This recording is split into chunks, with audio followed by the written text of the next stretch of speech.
Hi guys, it's VTDC again. We know you guys have been missing us. I'm Ngân Khánh, your host, and welcome back to today's episode of VTDC DEPUZZLE, an academic video series created by Vung Tau Debate Community, the first and only professional debate organization in Vũng Tàu City. Established in May 2023, Vung Tau Debate Community, or VTDC, is an organization founded by young individuals in the Vũng Tàu province who share a deep passion for debate, with the mission of continuing the mindset, igniting confidence among young people. VTDC has successfully completed 2 operational terms and achieved notable milestones in the field of debate. The VTDC DEPUZZLE video series is an academic initiative designed to provide students with hands-on experience and a competitive platform for debate. At the same time, it aims to fulfill VTDC's educational mission and spread the spirit of debate to the community.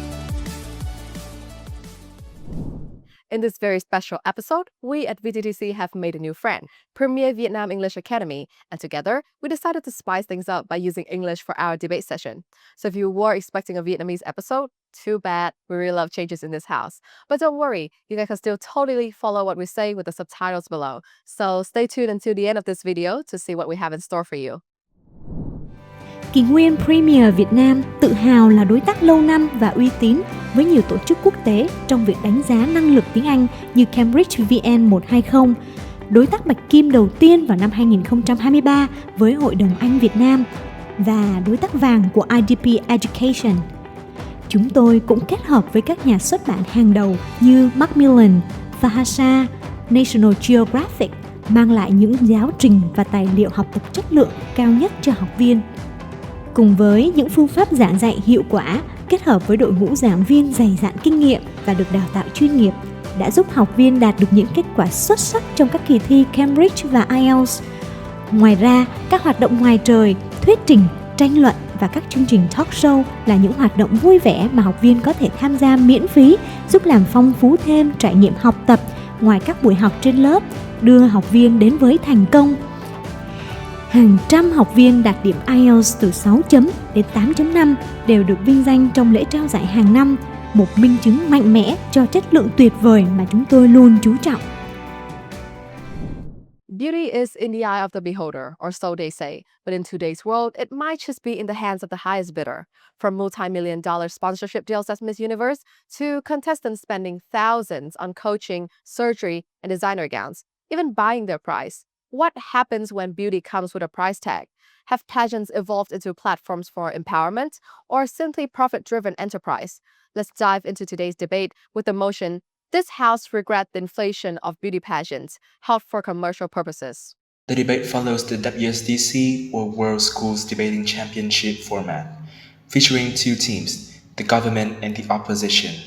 For each speech, debaters will have a maximum of 8 minutes to present their arguments. During the reply speech, each debater will have up to 4 minutes and 15 seconds, and this segment cannot be used to introduce new arguments. At the end, our judges, which are you guys, our lovely viewers, will decide which team made the most compelling case. For more details about debate knowledge, check out VTDC's Facebook page. And of course, today's debate wouldn't be completed without the participation of 2 incredible teams with members from our organization, the government and the opposition. Before we dive into the debate, let's take a moment to see how our teams have prepared for today's motion. Hey guys, reporting live from the prep room. Let's see how our 2 teams today are preparing for the motion. Let's go. Hi guys. I see that you guys are having a very fierce debate. How are you guys feeling? So when I first saw the motion, I knew that our team had to focus on how commercialization has changed the original values of beauty pageants. And we have spent many times researching on how commercialization has changed the beauty contest. And I think our case is very strong, and I'm confident in what our team are preparing. And I think that I'm also curious how to see the case of the opposition in today's debate. Thank you. That's very interesting. And now let's move on to the opposition team, shall we? We are here at the opposition prep room. Let's see how they're holding up. Hi guys, how you guys doing? What do you think is the biggest challenge when it comes to this motion? One of the biggest challenges we have to face is to address the criticism around the commercialization without dismissing the true values that people often held by beauty pageants. And I think we have to strike a balance between the economic values and also the humanitarian values. But I think we have nailed it together. And I'm so proud of what we have put together, and let's see how the government team respond to it. Thank you. That was a very interesting answer. It's clear that both teams have put a lot of thoughts into their cases. Now, let's see how their hard work pays off in the debate. Government team, you're up first. Hello, I'm Thái, and I'm the first speaker from the government team. And my speech starts in 3, 2, 1. To kick off, I'm going to talk about the contextualization. The rise of commercial beauty pageants has shifted the focus from talent and intelligence to physical appearance, exploiting women's images for profit. With catwalks dominating the competition and the Q&A segment lasting less than a minute, these events reinforce the idea that looks matter more than intellect. This pressures young girls to conform to unrealistic beauty standards, potentially distorting future perceptions. If we don't recognize the true impact of these pageants, we risk undermining feminist progress and gender equality efforts. And there raises a question: what would the world look like without this inflation of beauty pageants? In our world, beauty is not a defining factor of a woman's success. We still have beauty contests, but they are neither widespread nor overly commercialized. Instead, they focus on celebrating intellect, emotional depth and character, rather than just physical appearance. We believe in a world in which women's opportunities, success, and voices are not limited by imposed beauty standards, but are determined by their actual abilities. Free from commercial exploitation for corporate gain is where feminism thrives on gender equality. And next, moving on to the definition. The definition of the inflation of commercial beauty pageants. The uncontrolled rise of beauty contests organized with the primary goal of commercializing women's images rather than honoring them. This stems from corporations and brands recognizing the immense economic potential of the beauty industry, capitalizing on rigid beauty norms to create consumer demand. Secondly, the core values of feminism. This includes eliminating gender stereotypes, ensuring women equality in education and employment, and safeguarding their autonomy over their bodies and lives. If any of these elements are undermined, the feminist movement is set back. And I'm going to characterize the affected group relating to this phenomenon. And the first group, young women, or the directly affected individuals. Young women see beauty pageants as opportunities for career growth or recognition. However, the rise of commercial pageants reduces them to mere assets for profit. They invest in beauty treatments, training, and public speaking classes to meet industry standards, fueling the beauty market. In this system, they are viewed not for their ambitions or intellect, but as marketing tools. And secondly, the public, or the beauty pageant audience. Commercial beauty pageants reinforce manipulated beauty standards, bombarding young girls with an ideal image that can make them feel inadequate or unattractive or even unworthy. Young men may also internalize the belief that a woman's value depends on her looks, deepening gender stereotypes. Some pageant enthusiasts idolize contestants solely for their appearance, promoting harmful behaviors like body shaming, controlling their partner's appearances, or even belittling those who do not fit the conventional beauty standards. And the third group, the corporations organizing and sponsoring beauty pageants. Their primary motivation is profit.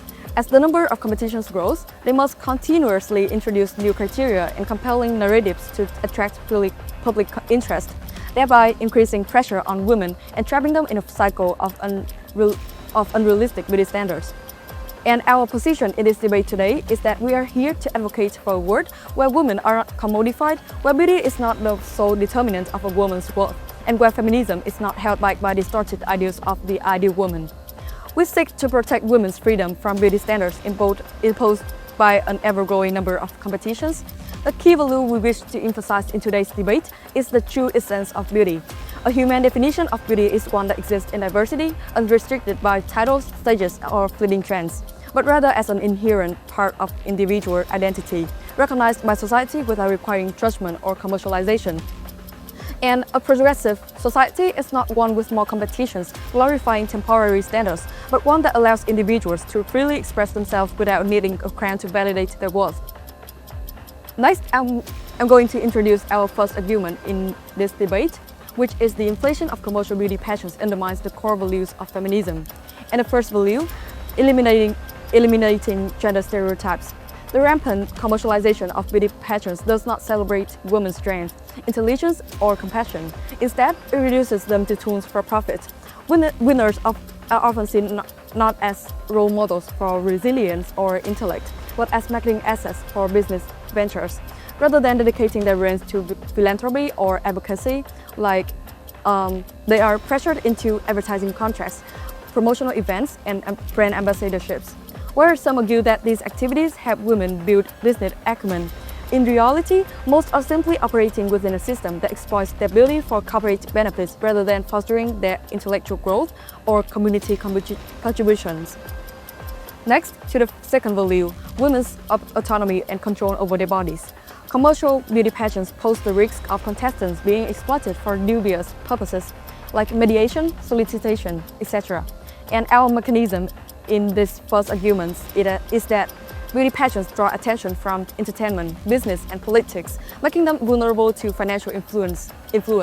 Powerful individuals can manipulate organizers, using winners for personal agendas, or pressuring contestants into off-the-record activities in exchange for career opportunities and titles. This phenomenon reduces women to commodities in a male-dominated system where beauty holds transactional value. Beauty queens are valued not for their talents, but as tools serving powerful dynamics, undermining their dignity. This creates a troubling norm, forcing contestants to either play the game or forfeit the chances of advancement.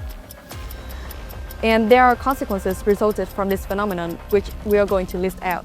The first one, manipulation and exploitation. Many organizers, show producers, and business figures may use their influence to steer, coerce, or take advantage of contestants for personal gain. Some contestants who do not win may be drawn into disguised modeling networks, secretive contracts, or arranged relationships designed to serve the interests of powerful individuals. Scandals involving beauty queens and runner-up linked to fraud and high-end prostitution are not mere coincidences.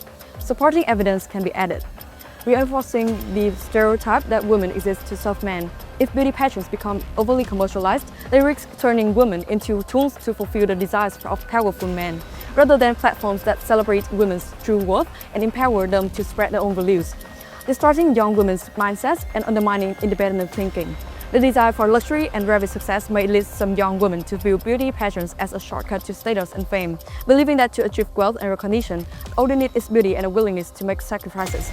As a result, many may willingly enter dangerous situations without fully realizing the consequences. And this is the end of my speech. To be honest, this was the first time I anticipated in such a real debate. So yeah, I was extremely nervous, and that leads to my voice a bit shaking. And I think that I should have done better, but anyway, I'm proud of myself. That was a strong opening speech from Thái from the government team. How are you feeling right now? I'm feeling good. I believe that I've done a quite good job so far. However, I think that my team can even spice the debate up even further since we have really strong arguments. And I'm also looking forward to hear some points from the opposition team. And what was the most important point that you want the viewers to take away from your speech? Definitely the point about the affected groups, especially women, who have increasingly been transformed into consumers and products without them even realizing due to the impact of the commercial beauty pageants. Well, you did an amazing job. And let's get a quick reaction from Nghi from the opposition team. What do you think about their cases so far? I think that their cases are very interesting and meaningful, and I was very impressed by the way they tell that the beauty pageants can distort the image of women. However, I believe that our strong case can protect the value of women and can crack the case easily. Sounds like you've got a plan, and let's see how it plays out. Good luck! Hi, my name is Nghi. I'm the first speaker of opposition team, and my speech will begin in 3, 2, 1. So let's start our debate today. I will divide my speech into two parts. The first one is the rebuttal of the government team, and the second is our arguments. So the first one is the rebuttal. In the government team, we have said that the widespread commercialization of beauty pageants distort the image and value of women in society. But we believe that rather than distorting women's image, modern beauty pageants have gradually focused on appearance to celebrate intelligence, character, and social influence. Miss Universe like Pageant Gray and Hania have demonstrated that they are not only the symbol of beauty, but also powerful voice advocating for women's rights, education, and humanitarian causes. Therefore, beauty pageants are evolving toward recognizing the true value of women rather than deviating from the core values. And the second argument from the government team that beauty has become the determining factor for women's status in society. Imagine you have a conversation with two women. One is a stunning, glamorous appearance, and another is rich in knowledge, experience, and wisdom. Who would have less impression on you? In today's society, a woman's status is defined by their intellect and capabilities. Women do not need to rely on their beauty alone to succeed. They can also succeed in other fields such as economy, science, technology, arts, or even politics. Beauty can be an advantage, but it's just a tool that provides opportunities rather than a key to success. So let's move on our argument today. I will contextualize our debate today. The increasing number of commercialized beauty pageants stem from two main reasons. The first one is the rapid growth of beauty and entertainment industries. In the digital age, the demand for entertainment, media content, and brand promotion has skyrocketed. Therefore, beauty pageants serve as an effective platform for branding and content creation, making their proliferation a natural and beneficial trend. The second is the diversification of beauty standards. In the past, pageants were limited to conventional beauty criteria such as height and body shape. Today, however, these stereotypes are being challenged with greater emphasis on talent, ethnic, communication skill, and critical thinking. As a result, the expansion of beauty pageants help redefine societal beauty norms, replacing the outdated one. So, what would a society with more beauty pageants look like? The first one is that contestants will have more opportunities to challenge themselves and grow. The second is that a world with diverse beauty standards allows individuals to embrace their uniqueness without any rigid constraints. And the third one is that the beauty industry will expand, breaking market monopolies and fostering economic by creating more business opportunities and increasing employment. So let's move on to the definition in the debates today. We define that the inflation of beauty pageants, which is often perceived as an unnecessary over-expansion leading to devaluation. However, we argue that there is instead an expansion that includes more participants, making it a positive rather than a negative phenomenon. The second is the commercialization of beauty pageants, which is bring a product or event into the market to enhance its influence and accessibility. The increasing number of beauty pageants stimulates entertainment industry, promote culture, and create job opportunities. So let's talk about the characteristics of beauty pageants. We have divided two parts. The first is the criteria and competition structure. Modern pageants access comprehensive beauty, including physical appearance, intellect, and character. Contestants who participate in the rounds such as a costume presentation, talent showcase, and interview segments, which require confidence, eloquence, and a keen understanding about societal issues. And the second is the commercial aspects. These pageants are often hosted by media companies or sponsors, generating revenue through advertising, sponsorships, broadcasting rights, and ticket sales. Contestants also contribute to the program's financial success through their public appeal. So let's talk about the stakeholders. There are three main stakeholders in the beauty who contribute to the beauty contest. The first one is the beauty pageant contestants. They are typically young women with strong moral value, unique talents. They enter pageants with different purposes, from challenge societal beauty norms to using the platform as a means for their social mobilities. And the second is the public and audience. As viewers and supporters, the public play a crucial role in the success of the beauty pageants, and some of them also benefit from the contestant philanthropic activities and communities projects. The third one is the business sponsor and organizers. These stakeholders profit from increasing brand visibility and economic activity driven by beauty pageants. The industry also stimulates employment, providing job opportunities across various sectors.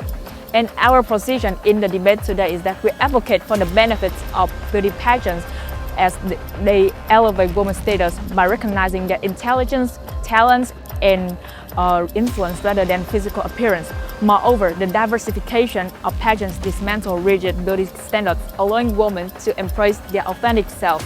A progressive society should encourage self-expression, and beauty pageants provide an avenue for empowerment where contestants can claim their own crowns rather than solely chasing a winning title. So, in our debate today, we want to talk about two main key arguments. The first one is that the rise of beauty pageants create more opportunities for contestants in entertainment industry. The second is the diversification of beauty pageants catered to varying societal interests and expectations. Let's talk about the first mechanism. Beauty pageants provide a platform for women to expand the opportunities for personal and career development, allowing them to contribute humanitarian values to society while also generating financial resources to support their personal circumstances. First and foremost, beauty contests help women develop themselves and enhance their personal influence, thereby attracting opportunities for advancement and success in life. For example, they can enhance communication and public skills. Contestants refine their confidence and articulation through interviews, preparing them for leadership role in society. The second is leverage their fame for career growth.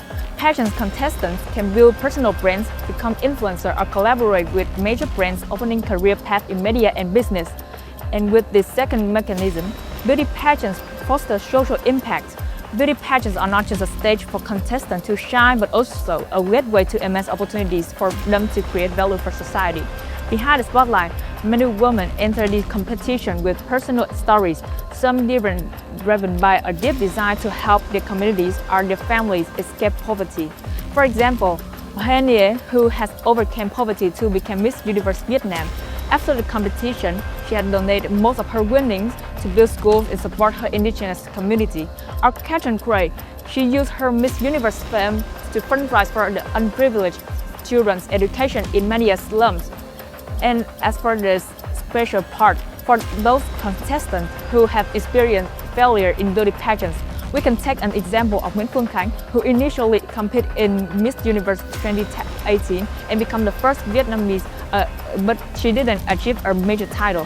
However, she continued to challenge herself at Miss Earth 2018 and become the first Vietnamese woman to win a major international beauty pageant. As a result, the growing diversity of commercial beauty pageants has created multiple pathways for contestants that ensure that all women with dreams and aspirations have the opportunity to participate in competition that suit their abilities, allowing them to seize the potential opportunities which have been discussed above. Thank you for listening. I'm proud to be the first speaker of Position team.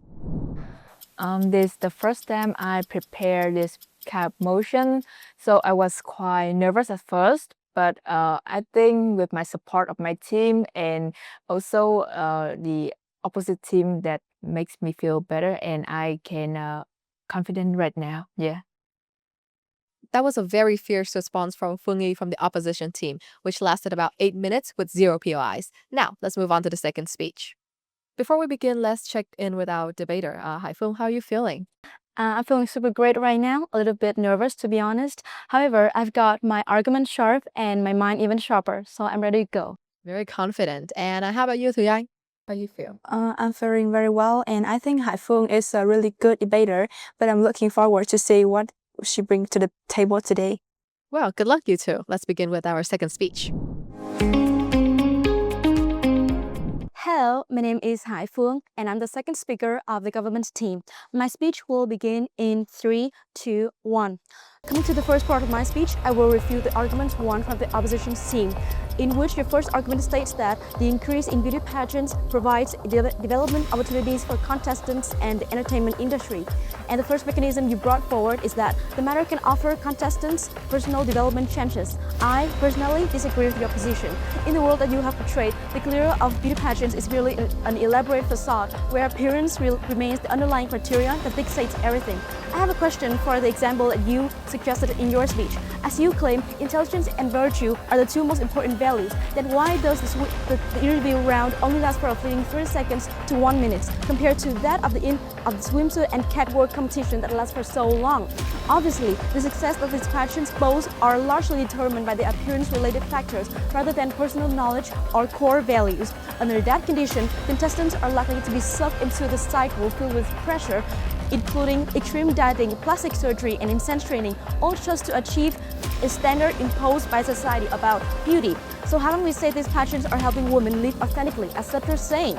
Plus, the fame gained from these pageants may often get overshadowed, as the public will award women labels based on a beauty standard specifically, making beauty contests a double-edged sword. On one hand, a contestant can become an inspirational symbol, yet on the other hand, she can fall victim to the very system she helped perpetuate. Media can praise her immediately after winning.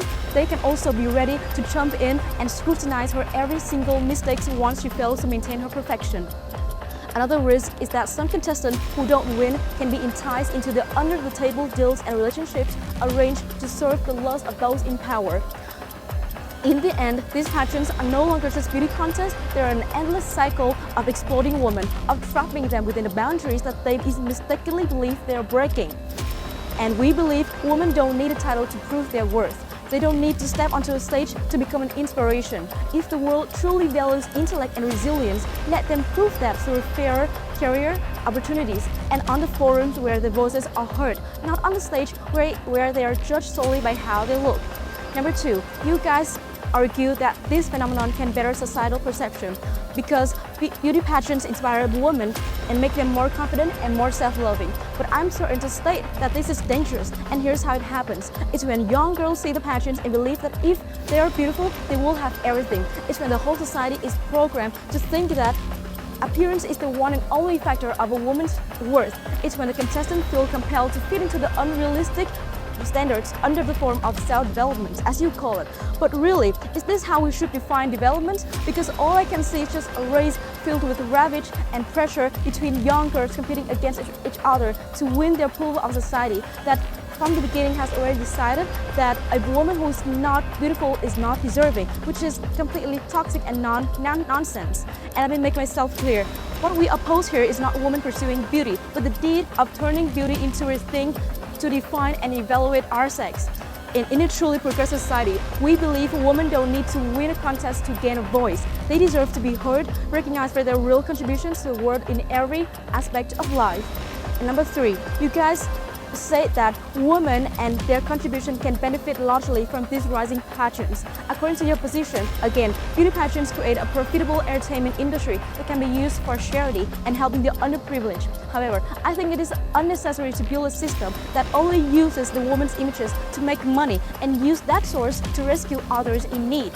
Because first, these profits are not a sustainable source of support for the community. They are only the tools that maintain a system where women's images are commercialized and made uniform.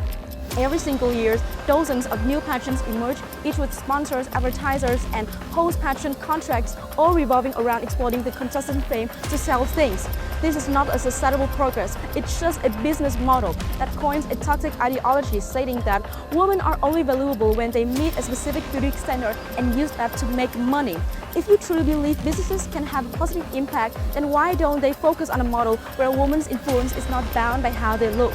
Instead of focusing on beauty contests to find a representative, we can invest in projects that promote education, empower women through knowledge, skills, and creativity, instead of exploiting women to make money and then playing the role of good guys through refuel charity programs. And the next, I will continue elaborating on our government's argument system.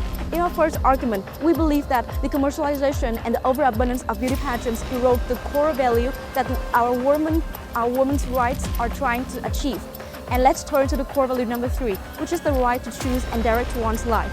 The covering idea of this value is that the proliferation of commercial beauty pageants leads to an excess of titles like model, beauty queen, and runner-up and miss, and so they can gradually diminish the core value of these competitions. And here's our mechanism. As the number of pageants increases, the selection criteria may loosen to attract more contestants, making it no longer healthy. How? In the past, to achieve the title of Miss or runner-up, contestants had to undergo a rigorous selection with strict requirements for beauty, intellect, and even talent at the same time. However, with the rise of numerous pageants, the chances of winning have risen significantly, and this makes people think that achieving a title is more easier nowadays, encouraging more girls to sign up and with a mindset in their head that it is easy to achieve that title. And with this reduced screening, the quality of those contestants can no longer be guaranteed, and many titles can become diluted and losing their significance and value. as the consequences. For local competitions, contestants will not invest heavily in education or intellectual development as much as in their appearance and beauty. This makes way for further exploitation of the woman in the beauty industry, because those in power can easily manipulate people when there's more and more candidates willing to trade their bodies and their beauty. Secondly, beauty can become the determinant for a woman's position in the society. When the society will continue to reinforce the thinking that beautiful women matter more than the smart woman, which could completely undo all the efforts that our women are fighting for our rights for all the years. And turn to the next argument of our team. We believe that the matter leads to the inequality in education and career opportunities, destroying a woman's future individually and the society's future collectively. And here's our mechanism. The explosion of commercial beauty pageants can overshadow the achievements of women in critical fields like academics, science, and technology. To explain, media coverage always floods the public with information about pageants, groundings, and the lives of those beauty queens, while scientific initiatives and community projects led by women receive little to none attention. Women's rights do not deny the value of beauty, but we believe that the primary goal of our rights movement is for a woman to be recognized for their own ability, for their own intellect, and for their real contributions to the world. When society places too much emphasis on beauty pageants, it inadvertently pushes other areas where women could excel out of the mainstream and leading to the inequality in education and careers. So why do I need to emphasize this that much? Because when we look at today's society, many commercial beauty standards, pageants exist, but women still have to prove themselves in other fields. However, the problem is that women have space in science that have space, but that this space is too small to compete with the overwhelming presence of commercial beauty pageants. This shows that while there is still space for women in science and other fields, this pathway do not receive enough attention and support from the society to compete with the booming beauty industry. At the same time, as beauty pageants expand, they reinforce the stereotype that is really old that women succeed most when they are beautiful, not because they are smart or talented. Hence, even though women excel in science, business, politics, etc., their paths are not honored and celebrated by society the same way the beauty queens are. And this can result in the next generations lacking more and more motivation to pursue these fields. And that's the core of my speech. Thank you. I believe I have delivered my team's messages well and defended our stance effectively. Although there are some errors I could refine, but overall I believe that my arguments remain strong. That was the second speech from the government team, which lasted 8 minutes and 13 seconds with 0 POIs. Now, let's move on to QUY彙N from the opposition team. Good luck! My name is QUYANC, the second speaker of the opposition, and my speech will begin in 3, 2, 1. So in my speech today, first I'll refute the government's argument system before continuing with the second mechanism of argument 1 of our team, and then I'll also present the second argument as well. So let's start it now. First of all, the government claimed that too many beauty pageants create pressure on young people regarding beauty standards and the perception of women. However, we argue that nowadays beauty pageants emphasize not only physical appearance but also the intelligence and inner character. Many competitions evaluate their contestants based on knowledge, leadership skill, and their ability to contribute to the community. That's why winners of these competitions are often highly educated and positively influential. Rather than creating pressure, the diversification of beauty standards allow women to break free from rigid norms and embrace beauty in their own way through confidence, knowledge, and the contribution to the society. This change helps women be seen from a more multidimensional perspective rather than being confined by outdated beauty stereotypes. Next, the government said that the explosion of commercial beauty pageants may overshadow achievement in other fields. However, in our world, we believe that the growth of beauty pageants does not diminish the value of other fields or professions outside of beauty. Today, beauty competitions are open to people from diverse backgrounds. Contestants participate to showcase their value, their talent, and also their character, not just their look. As a result, beauty pageants help raise awareness of other professions and support the feminist movement rather than hindering it, which is contrary to what the governments argue. Now let's move to our team argument system by continuing with the second mechanism of argument 1, which is the economic significance of beauty pageants contributes to the growth and creativity of the entertainment industry. First of all is the media and advertising. television programs, newspaper, and social media all benefits from these events. Beauty pageants consistently attract massive public attention and generating millions of views and interaction. Secondly is the fashion and cosmetics. Fashion and beauty brands can leverage contestant image in order to promote their products. Designers also gain an opportunities to showcase their latest collection and establish global collaborations. For example, renowned brands such as Chanel or L'Oreal have partnered with beauty queens and contestants as brand ambassadors, contributing to the expansion of this industry, creating thousands of job opportunities each year. And additionally, the highly competitive nature of industry fosters continuous innovation and creativity. And lastly is the tourism. Host countries can showcase their landscape, culture, and tourism services, turning them into popular tourist destinations. Now let's move to our second argument, which is the diversity of beauty pageants meets various social needs and preferences. The first mechanism is changing beauty perception, emphasizing inclusivity and diversity. First of all, from traditional beauty standards to diversity, in the past, beauty was tied to strict ideals like a slim figure, fair skin, or delicate features. But today, beauty is more inclusive. Pageants like Miss Blood Size and Miss Bulge Beauty challenge the idea of a single body type being beautiful. Nowadays, competition also focuses on personal stories, character, and resilience. Contestants like Hania, Miss Universe Vietnam 2017 with her pixie haircut, or Harat Sandhu, Miss Universe 2021, who defied traditional size standards, are still celebrated for their unique beauty. Secondly is the diversity in gender and background. Beauty pageants today are more inclusive, welcoming people from diverse backgrounds. For example, Miss International Queen gives transgender women a platform, and some pageants nowadays also allow women who have already married or mothers to compete. Competitions such as Miss World for married women and Miss Senior America for women over 60 demonstrate that beauty is not exclusive to youth. These changes break all stereotypes and provide opportunities for a wider range of participants. Now let's move to our second mechanism, which is providing more choices for contestant and audience, and also expanding the beauty market. First of all, every beauty pageant now has its own distinct focus. Like while Miss Universe prioritized confidence, communication skill, and global appeal, Miss World put an emphasis on charity work and intelligence. With various competition catering to different strengths, contestants can choose the competition which align best with their ability. And secondly, the variety in beauty pageant enhances the entertainment industry. With social media, audience can now interact through live stream, mini games, and behind-the-scenes content. They can now predict the result, vote, and engaging in the competition, which make it become more interactive and exciting.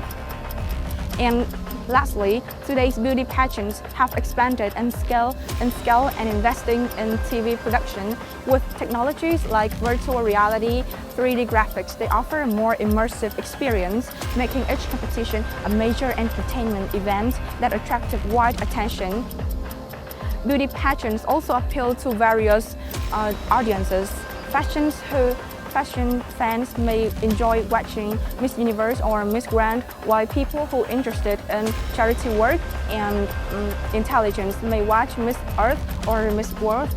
As a result, the beauty industry has evolved beyond traditional beauty pageants into a broader entertainment industry, offering a diverse content to various audience preferences. Now let's move to the third mechanism, which is driving creativity and innovation in the beauty industry. The variety of beauty pageants with different criteria pushes organizers to innovate, attracting both contestants and audiences. This creates healthy competition and drive progress in related industry. First of all, the innovating pageant formats to stand out.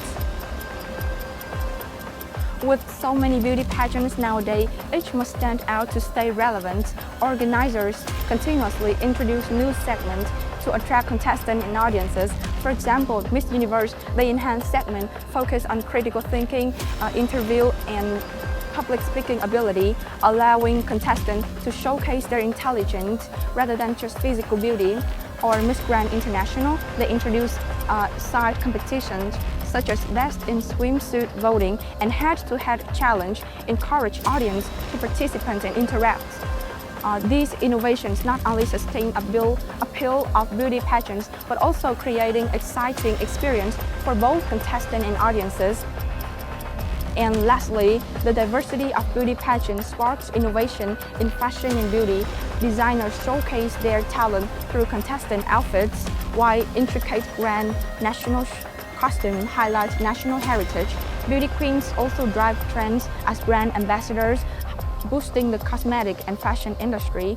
For example, the KIểng cocoon costume worn by Miss Khánh Vân as Miss Universe 2020 gained worldwide recognition, elevating the status of Vietnam's traditional fashion on the international stage. That's the end of my speech.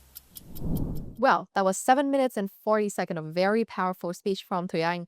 And now that we're halfway through the debate, what do you think your team has performed so far?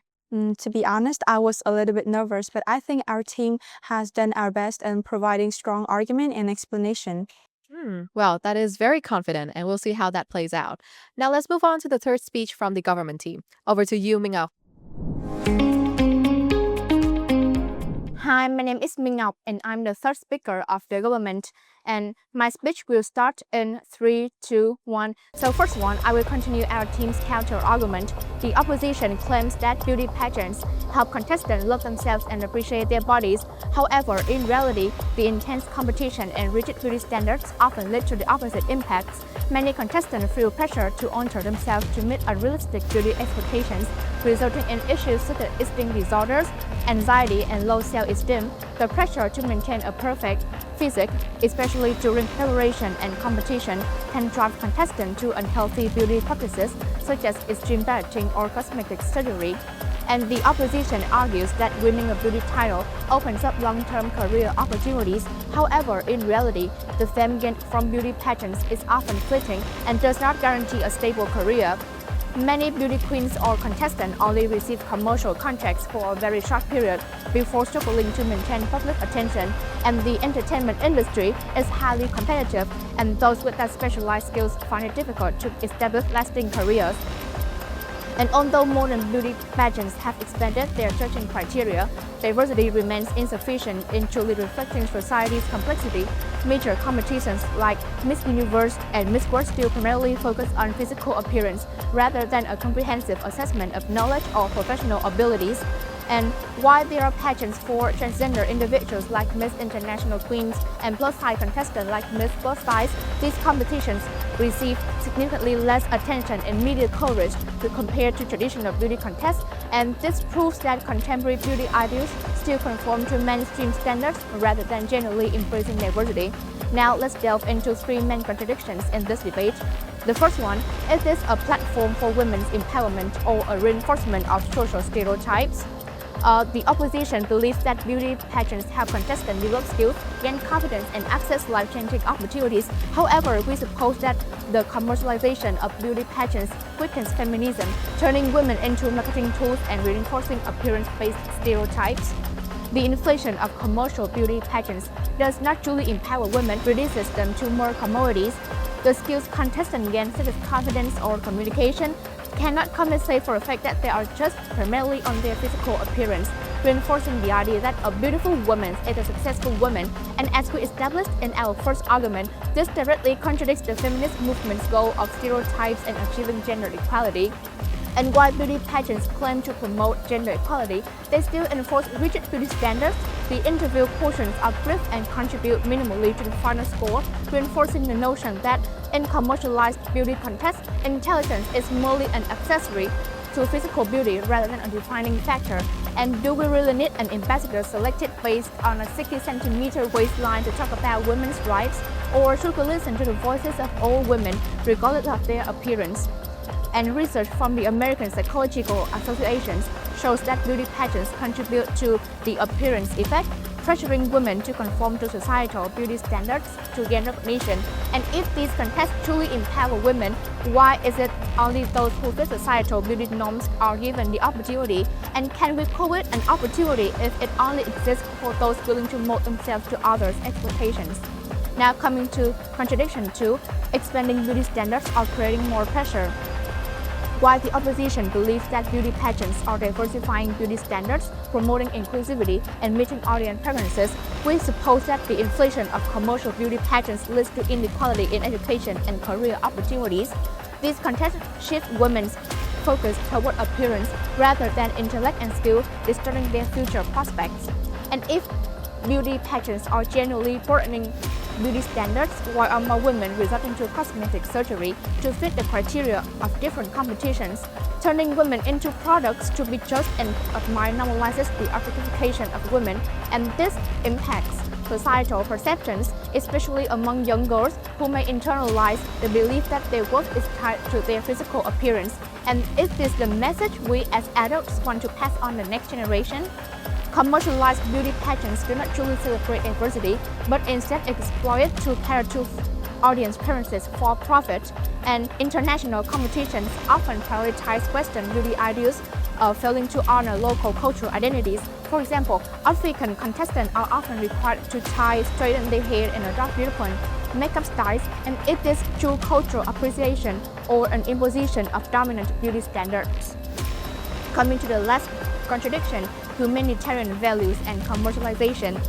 The commercial nature of beauty pageants turns humanitarian values into mere marketing tools. Women are not celebrated for their intrinsic qualities, but are instead used to attract sponsors, audiences, and financial gains. When beauty becomes a commodity, women are judged for their looks rather than their intelligence, abilities, or character. And is it empowerment or just another form of exploitation disguised as opportunity? Now let's make some comparisons. Regarding the scope, our work does not only protect women who do not participate in beauty pageants, but also the contestants themselves and future generations of women from the negative impacts that your team continue to uphold. And by eliminating these competitions, we expand recognition to other fields such as science, technology, arts, and sport, areas where women can create lasting value for themselves and society. And how about yours? It only protects a very small group of women who win beauty titles, and while millions of others continue to be judged based on imposed beauty standards and are undervalued if they do not meet the appearance criteria. And now, regarding the time scale, let's look at the long-term impacts of both works. Your team might argue that beauty pageants create many opportunities, but we must assess whether these benefits truly last or if they merely short-term. After a year of holding the crown, former beauty queens often fade into obscurity because the lifespan of a beauty title is very short, while the beauty standards they reinforce continue to affect women for years to come. And how about ours? We eliminate unrealistic beauty standards from the start, allowing women to focus on real value and personal development without worrying about being judged by their appearance. And this is a long-term change that reshapes how society perceives women, not just for a few years but for generations to come. Your teams, at the end of the day, is merely trying to fix the very problem it has created by introducing elements like Miss Kindness or Miss Friendly. However, this does not change the fundamental nature of beauty pageants. Appearance remains the most important criterion, and if you do not meet the conventional beauty standards, no matter how talented or kind you are, you still cannot win. And the pressure persists, and those who do not fit the mold will continue to be undervalued by society. And as for ours, we don't need to fix anything because to address the root of the problem, no beauty pageants, no imposed beauty standards, and no pressure on women. That's all. Admittedly, that was the first time I had taken part in an English debate, and looking back, I can see a few things that I could have done better. First, I could make my argument stronger by adding more examples, and I also think that my delivery needed more confidence. However, debate is a learning process, and I believe that I can do better in the future. Thank you. Thank you for the third speech from the government team, which lasted 7 minutes and 30 seconds with 0 POIs. Give me one word to describe how you're feeling right now. To describe how I'm feeling right now, I would use the word mind-blowing because I cannot believe that I can make such an amazing speech like that. And how about you, Han-so? Nervous for your speech? Quite a little bit, but I'm very confident in my speech, and let's see how I rebut her arguments. Well, let's see how he wraps things up. The stage is yours. Hi, I'm Hoàng, I'm the third speaker of the opposition team, and my speech will start in 3, 2, 1. Okay, firstly, let's disrobe all of the conflict that the third speaker of the government team has raised in our debate. Number one, which world will provide more benefits for the development of women? The government team argues that my world will perpetuate a societal stereotype about women's physical standards. However, we believe that these prejudice and standards will still exist or even worsen if the beauty pageants were not promoted as they were today. For example, in 2017, when Hania won the title of Miss Universe Vietnam, she faced intense criticism from netizens because she didn't fit in with a society's traditional standard of beauty. This was not due to the beauty pageant itself, but because of the deep-rooted gender bias that exists in the world. If the world were truly perfect, Hania would not have faced such insulting comments. Thus, we believe that in the world, these dual standards about the appearance and also the gender will still persist, and they have yet to demonstrate why these standards would disappear without a beauty contest. Moreover, figures like Hania and Zozibini Tunzi are clear examples of the breaking away from the traditional beauty norms. These women represent a world where there are no rigid standards about what a beauty queen should look like, and this is the foundation of the world where women are free from restricted prejudice about their bodies. When examining a product context, as more women like Hania and Zozibini Tunzi win beauty pageants, all beauty standards will gradually fade. This shows the uniqueness of our world. We are building a space where women can embrace their true self and love their bodies, while being obsessed with outdated criteria. Even if our impact seems small, we have a solid foundation to build upon a beauty contest. In contrast, with our commercialization and inflation, beauty contests would decline in both quantity and quality in the garment world. Without these contests, how would they break down the gender stereotype? The best they can do is to stop showcasing the images of tall, slim beauty queens on social media, but that doesn't eliminate the underlying gender bias that still exists in society. Once again, gender bias are not just about the appearance. They also extend to issues like lifestyle, access to education, and also career opportunities for women. Even if their efforts could erase all of the bias about the appearance, we in our world are doing better. We are working to address the prejudice in every aspect of the woman's life, from looks to lifestyle choices. And on the issue of the short interview rounds, the government claims that it is an implicit bias, and it only lasts for about 30 seconds to a minute. However, we believe that a contestant who cannot perform well in such a brief time frame would not deserve to win. The interview round, even though short, allows contestants to share personal stories and also opinions on important societal issues, while also giving her a chance to inspire her audience. These interviews demonstrate that having a small waist or perfect hackle skill are not enough for you to become a true queen. A beauty queen needs to inspire, and through this process, we are creating a world where women have to learn how to balance beauty with intellect. Therefore, I strongly believe that the opposition team deserves to win in this conflict, and this is the key point of today's debate. Number two, which world creates a better image of women in society, and also the story of humanitarian value. The government claims that our world leads to the commercialization of beauty contests and also promotes cosmetic surgeries. However, their argument has two main issues. First, cosmetic surgery is not inherently bad. It is a personal choice. Contestants who undergo cosmetic surgery do so because they want to improve their physical appearance in line with their personal desire, not because they are forced by any extrinsic factors like the contestant themselves. Second, if the government thinks that cosmetic surgery perpetuates societal bias, they should look at their own world, which is full of similar prejudice. We believe that every individual has the right to improve their appearance as they wish. Thus, also, many women who do not enter the beauty contest still undergo a lot of cosmetic surgery. Thus, I believe that the commercialization of these contests does not push women to undergo more surgeries or even create stricter beauty standards. In fact, the government's vision is still a negative outlook on reality. When a woman wins a beauty title, she is expected to fulfill her duties for the entire year of her reign. And how can fulfilling these responsibilities be seen as a mere profit-driven? Participating in shows, advertising, and commercials are very common in show business. And in our world, these are not about exploiting women for profit. Instead, they give beauty queens a chance to reach a wider audience and also to inspire them with her stories. Completing these tasks is a part of fulfilling beauty queen responsibilities, not objectifying her role. And additionally, the government has consistently denied the positive impact that a beauty queen can have on society, whether it's through free meals and charity work, building school bridges, or donating money. These actions are tangible and beneficial, and even if the companies and queens engage in these activities for the commercial purposes, the results still help the less fortunate. For example, Catriona Gray have helped the impoverished children in the slum of the Philippines. These actions have brought real humanitarian value, and we believe that the government cannot deny this. Once again, we believe that the government is simply criticizing our world without proving why theirs is better. Therefore, I do think that the opposition team deserves to win in this conflict as well. Okay, now let's move to the measurement scale in this debate. The first one is the long-term value. So, as you can see, the inflation of beauty pageants will lead to the increase in the number of these events, which will ultimately improve the quality of them in the future.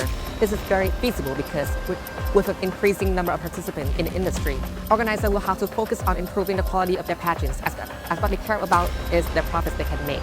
If they don't upgrade themselves and also to upgrade the quality of the show, they will inevitably fall behind and at the end of the day, they will be eliminated from the industry, and nobody wants this. Moreover, as more women participate in the beauty pageant due to the inflation, the competition will become fiercer. This will motivate women to improve themselves, acquiring more knowledge, and also developing a mindset in order to succeed in the beauty contest.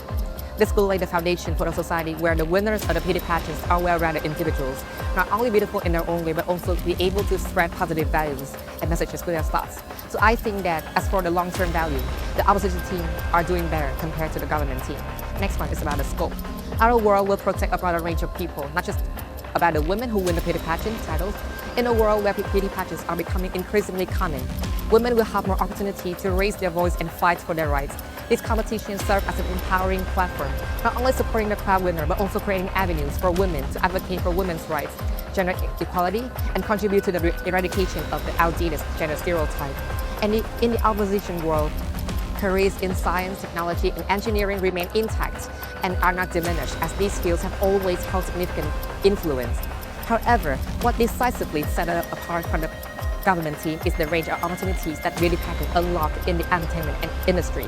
Professions such as makeup artists, hairstylists, and stage designers, and concept development thrive precisely because of the expansion of these beauty pageants, and all these opportunities will never be denied by the government team. So I think that when assessed on the metric of scope, our team clearly deserves the win. So when considering all the things I have talked, I believe that the opposition team deserves a win in this debate. Thank you for listening. That is also my first time to join English debate tournament, and I'm quite satisfied with my speech right now. I think I have done everything within my power to contribute to our victory in the debate.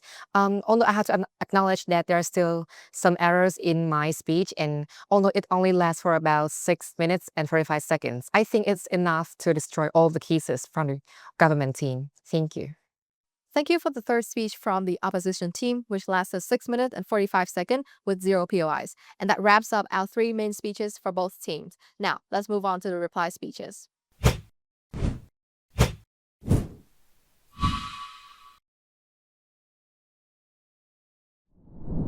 In the reply speeches, debaters are not allowed to introduce new arguments, and no POIs or point of information can be raised. Each team will have a maximum of 4 minutes and 15 seconds for the reply. And now let's begin with the reply speech from the opposition team. My speech will begin in 3, 2, 1. So first of all, let's answer the question, what does the opposition team brings to women in the society? First, our world will open up development opportunities for the entertainment industry, leading to greater economic benefits. Secondly, we offer a more diverse image of women, catering to the evolving demands and tastes of the society and the public. Thirdly, we bring greater benefits to the development of women. And lastly, you argue that beauty pageants harm feminism, diversity, and contestant dignity, but we see no alternative. In our world, we continue to promote these values, break stereotypes, and create spaces for contestants to love themselves and live authentically. In the government world, for the best case, there will be fewer beauty competition for women to embrace their natural looks and promote a wider range of appearances in society. But for the downside, without pageants, beauty trend may still pressure women into cosmetic surgery, and without platforms challenging standards, women could remain stuck in rigid ideals, limiting self-expression. But in our world, for the worst case, contestants may feel pressure to undergo cosmetic surgery to meet the pageant standard, conflicting with the goal of diversifying women's image. However, cosmetic surgery can enhance natural beauty and isn't inherently wrong. In our world, we eliminate rigid beauty standards, boost confidence, and host diverse pageants for all demographics. We view cosmetic surgery as personal expression, not insecurity. Regarding the scale of time, in our world, beauty pageants will improve as competition grows, driving the delivery of lasting core value. Contestants will be motivated to continuously enhance themselves, leading to evolving and better values that ultimately benefit the society. In your world, you argue that beauty pageants only transmit beauty standards and claim that a world without them would bring more long-term benefits. However, we believe that pageants can challenge stereotypes, gradually reforming and creating positive value. More importantly, beauty pageant can adapt to digital age, continuing to innovate and maintain their influence, something your world has yet to achieve. Regarding the scope, beauty pageants in our world impact contestants, the public, businesses, and society, creating a lasting ripple effect. They engage key groups like viewers and contestants in charitable activities that benefit community and businesses. The government overlooks the benefits. While pageants have flaws, they empower women to embrace their beauty, challenge society standards. Without them, the proposed progress wouldn't replace the dynamic impact pageants have. Therefore, we believe our evolving beauty pageant culture should win this debate. So why the opponent should win? First of all, we acknowledge that beauty pageants may have short-term effects, but they create lasting impact. In our world, we encourage women to develop their abilities to stay true to themselves. We continuously innovate beauty standards, breaking down old stereotypes, and we help women embrace competition, grow personally, and promote feminist value. In your world, you can't replace the significant role and influence of beauty pageants. You fail to adapt in today's digital age. With the lasting and evolving value that pageant bring, we firmly believe that we deserve to win this debate. Thank you for listening. The reply speech from the opposition team lasted 3 minutes and 40 seconds. Now let's see how the government team do. Over to you, Phương. Now I will present the reply round from the government team. My speech will begin in 3, 2, 1. First, let's take a look at both sides' views from both teams. In the opposition's world, beauty pageants appear to be the means of empowerment for women, helping them develop skills such as confidence, public speaking, and career advancement opportunities, particularly in entertainment, fashion, and charity industries. In your worldview, beauty pageants are moving towards a more inclusive beauty standard, breaking away from the rigid traditional ideals and come to the broader definition of beauty. The evidence you suggest is that the participation of contestants from diverse cultural backgrounds, they may have different body types, have different social statuses, which could promote the acceptance and celebration of diversity in society. However, even in the best case scenario of your team, beauty pageants come with countless limitations that your team cannot fully resolve. The first problem is beauty pageants may seem empowering, but in reality, this empowerment is conditional, because to win the contest, the contestants have to pay the price of following the strict beauty standards. Second is that beauty pageants are essentially profit-driven tools for organizers, sponsors, and related industries. Thus, women are turned into the product for display and marketing, while the financial benefits cease to approach them. Thirdly, while beauty pageants may appear to embrace inclusivity, this is often superficial. In many pageants, women still have to alter themselves to fit into the competition criteria. And the last problem is that the commercialization of beauty pageants inadvertently sends the message that a woman's worth is largely dependent on her appearance. This reinforces the toxic and unrealistic social ideals, pressuring women to conform to a beauty standard instead of focusing on holistic self-development. Turn to our government world. In our world, the proliferation of commercialized beauty pageants will not exist, allowing the society to focus on 3 true values of a woman, which is intelligence, character, and talent. Social resources will be redirected towards education, healthcare, and sustainable female empowerment. In our worldview, we envision a world where women are not bound by unrealistic beauty standards. Instead of being judged based on measurements, appearance, or faces, or hairstyles, they will be recognized for their abilities and contributions to the society. Skills such as confidence or public speaking, yes, I admit they may be lost, but I believe this loss is negligible and can be cultivated through other avenues. And on the other hand, we admit to the presence of some economic shifts. But in our world, this does not mean that the fashion, beauty, or media industries will collapse. Instead, these sectors may adapt and transform into more sustainable forms of advertising and entertainment, which is a good and positive tendency because they will not use women as commercial tools anymore. So, what are the points that we are proud we're superior to your sides? First, we create real values for women. A progressive society does not need beauty standards to celebrate women. In our world, the worth of a woman is not and should not tie to the appearance only, but to her real capabilities. While the opposition confines women to a pre-existing mold, we enable women to achieve success on their own terms. Second, our economic benefits are more sustainable. Our world encourages women to thrive in fields with real value, in science, business, arts, and education. Our women can pursue careers they genuinely love and contribute to the comprehensive social and economic growth. We could minimize the hidden costs created by the opposition's world, ranging from the psychological stress and beauty-related expenses to the deep-seated self-esteem damage suffered by millions of women who fail to meet the expectations upheld by pageants. And the last thing is that our world can address the harm that your team perpetuates. We find that your team has no mechanism to address negative impacts it sustains, especially once beauty standards are ingrained in society. Women no longer have genuine freedom of choice when our world not only eliminates these pressures but also fosters an environment where all women get the chance to shine. So we do not deny that beauty has value, but we believe it should not be the determining factor for a woman's success or status. So that are the keys that we believe we deserve to win today's debate. And with 4 minutes 15 seconds from the government team, the debate has come to an end. A huge thank you for both teams for their outstanding performances. Minh, what was your favorite moment from the debate? So for me, my favorite moment was when I delivered my speech. I was very excited, and at the same time, I was very amazed by the opposition's case. Thank you. And how about you, Phương? What do you think about your performance today? Although this is the first time I have a debate in English, so I was quite nervous and inconfident at first. But with 2 VTDC DEPUZZLE episodes left, had given me many experiments and lessons to improve my performance today. So I'm very grateful now. Thank you both for your fascinating insight. And with that, we've come to the end of the last episode of the VTDC DEPUZZLE series. Before we go, we'd like to give a special shout out to our partner for this episode, Premier Vietnam English Academy. If you're looking to improve your English skills, whether for debate, academics, or everyday communication, Premier is the place to be. Check them out for top-notch courses and experienced instructors who will help you achieve your language goals. Thank you, Premier Vietnam English Academy, once again for making this episode possible, and thank you everyone for watching. Don't forget to like, comment, and share this video.